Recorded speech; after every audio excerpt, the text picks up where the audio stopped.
diving a bit deeper with the tips today and getting a bit more advanced, going in a little deeper on topics. If you've been watching a lot of streamers or videos, you may be aware of some of these, but I know I still get asked daily on how to do some of these tricks, as well as some new tips that I've picked up that I think you would find really valuable. Starting us out is everyone's current favorite trick: how to get extra distance on your redeploy by reboosting. Simply be facing straight upwards in the direction you want to go when reaching the top of the balloon, then hold free look so you can still navigate your way around and target specific objects to get the boost off of. When you get in close proximity of the ground or objects, you pull out your little thrusters to help soften the landing. It's directional though, and if you're facing upwards, your character will go up. Because you're holding straight up as you go off the balloon and hold free look, your character is still facing straight up, but you're free looking, just moving the camera in any direction. Now, anytime you go near an object, it will continue to thrust you upwards, but you can still free look to make sure you can navigate your way around and get close to objects to make sure that continues to trigger more often and give you more distance. If you need to change directions at any time, simply let go of free look, point yourself upwards in whichever direction you want to go, and then hold free look once again to make sure you can guide yourself. Along the same lines of getting yourself moving faster, you can also get a slight speed increase by sliding and jumping out of that slide animation. You don't want to slide and immediately jump, but rather slide, let it go for a bit, and then jump before you lose the movement speed, especially if you've been sliding down a hill, or can further leverage this by jumping off of a cliff. You get a slight movement speed increase while you're sliding, and by jumping into the air, you retain that movement speed for a slightly longer duration, since you're not on the ground yet, which is going to slow that movement speed back to normal. Don't just use this for moving around though, also leverage this for your heals. You can't heal while ziplining, but as soon as you jump off or you jump off a cliff, you can heal while in air, as well as while sliding. Even on a smaller scale, you can take advantage of a slide jump heal to quickly maneuver yourself behind cover. Start all heals while sliding. While here, I also wanted to test the benefit of sliding off of something, even if it wasn't in the direction you were going. But even just those few extra steps to the side in order to get that little slide boost down the hill slowed my speed, not making it worth it. Just take advantage of the hill when it's in the direction you're going. One of the most popular guns right now is the Wingman, and there's a hidden use behind it that you can also take advantage of, which is shooting open doors. Maybe you're at range and have a frag grenade, or just need to get a clean line of sight for you and your team to shoot through. Take a shot on the right third of the door that it would open from, opposite of the hinges. Even a fully closed door will open upon you shooting it. This is also applicable to the longbow sniper rifle, and assumingly with new guns coming out, anything that packs a big punch with a single bullet. Surprisingly, it does not work with shotguns, any of the machine guns, nor the scout sniper rifle. Besides getting in the way, these doors can be quite useful though. If you can't climb up to a position, but there's a door available, climb right onto the door and you might be able to reach that higher ledge. One of the most useful cases for this is Market. You're just out of reach from reaching the roof. However, closing one of these doors and climbing on top of it easily gets you right up to the top without having to run all the way around to use the stairs or the zip in the middle. One of the harder things about this game is the small magazine size relative to the health pool the enemies have. Oftentimes, instead of reloading, it's faster to just switch your gun, and there's a way to make that even faster.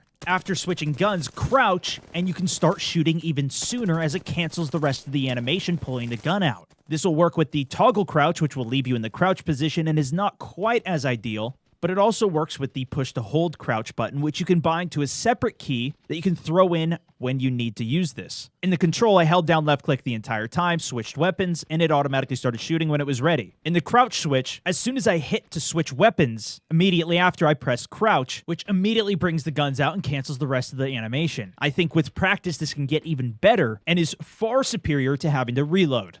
When you are in longer, more drawn-out fights, it's incredibly important to dodge and don't be an easy shot for them. One of the most common practices is to strafe. It's good to do this while shooting, but in addition when reloading, not sitting still, and constantly moving. As long as your gun is not aimed down sight, you actually move the same speed as going for a full sprint strafe for short, quick dashes. You can also reload while sprinting, jumping, sliding, so staying mobile is incredibly important. But you've probably accidentally crouched while you were trying to go for a slide while reloading and ultimately stopped, making yourself an easy target. The key to remember here is do not turn more than 90 degrees and immediately slide. If you make a turn that is greater than 90 degrees, you actually lose some momentum, and it's going to take you 1 to 2 steps before you can slide again, instead making you crouch. Likewise, if you want to completely 180, it's great to do so because you can turn around very quickly, making you extremely difficult to hit and predict where you're going to go, but you need to wait at least a step before crouching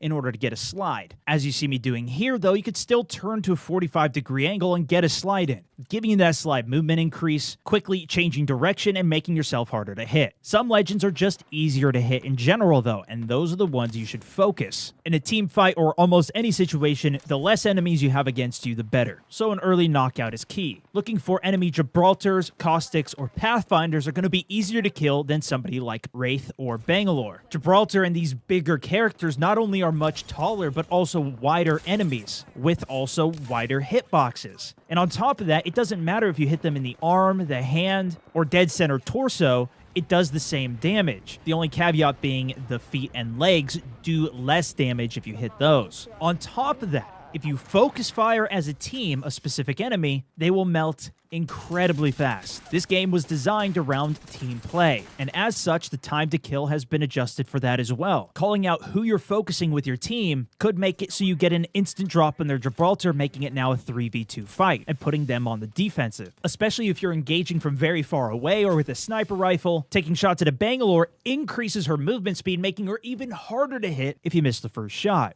With the extremely small player models and hitbox that her, alongside Lifeline and Wraith have, they're a much more difficult target to actually connect with. While it's important to know what legends the enemies are playing, it's just as important to know what weapons they're using. Not only for the sake of which guns will win in which fights most of the times. For example, if the enemy's using a shotgun, you don't want to push them if you only have an assault rifle, but also to know if they are shooting from range, how difficult of a target they'll be. All legends move at the same speed with any weapon in their hand, and slightly faster if their weapon's away. But, depending on which weapon you have, it does adjust how fast you move while aimed down sight, especially Gibraltar, who seems to move a bit slower with that shield out. Regardless of who it is, though, if you hear an LMG constantly rattling off shots, you know that target is going to be moving extremely slow. Whereas if you hear a wingman cracking off constant shots, it'll be much more difficult to connect with because they can constantly strafe around at a faster speed. The heavier the gun, the slower the strafing speed will be. And the lighter gun, with pistols and SMGs, you'll have a very fast strafe speed. Not only something you should worry about, but also something you should take advantage of. Even if it's relatively faster, though, it's still going to be slower than running at normal speed. So if anybody's shooting, they'll be the easier target. This can give you an advantage in close range as well by hip firing and keeping your mobility up. While the enemy's trying to aim down sight and line up a shot, they're moving extremely slow. You can take advantage of that by continually moving around,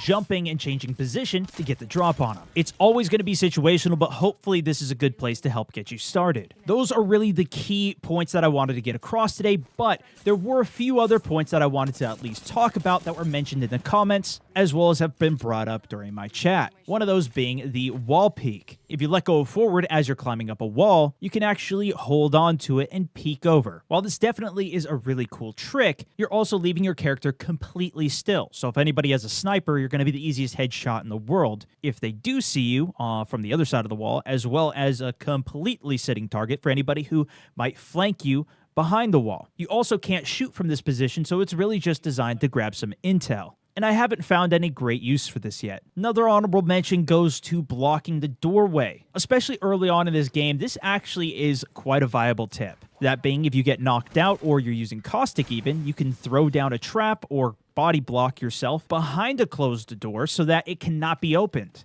Most people know, though, that the counter to this is another honorable mention tip. You can just kick the door right on down. 2 melee hits into a door and the entire thing shatters. That being said, still definitely worth giving it a shot if your team is knocked out inside the building, waiting to be revived. Go sit yourself in front of a door. Maybe they don't know they can kick it down and open it. And maybe there's no additional window they could just look through to throw a grenade through or something, which many buildings do have. There's tons of other minute details that I picked up while I've played and from everything that I've read and seen online and seen from other players, but these have really been the key takeaways that I've learned and what I'm trying to implement into my gameplay. If you want to see some more highlights from myself using some of these strategies as well as some funny moments not using them, check out some of my other highlights on the channel. And if you're interested in seeing full-length gameplays where you can see all my mistakes and successes, check out my second channel, Stone Mountain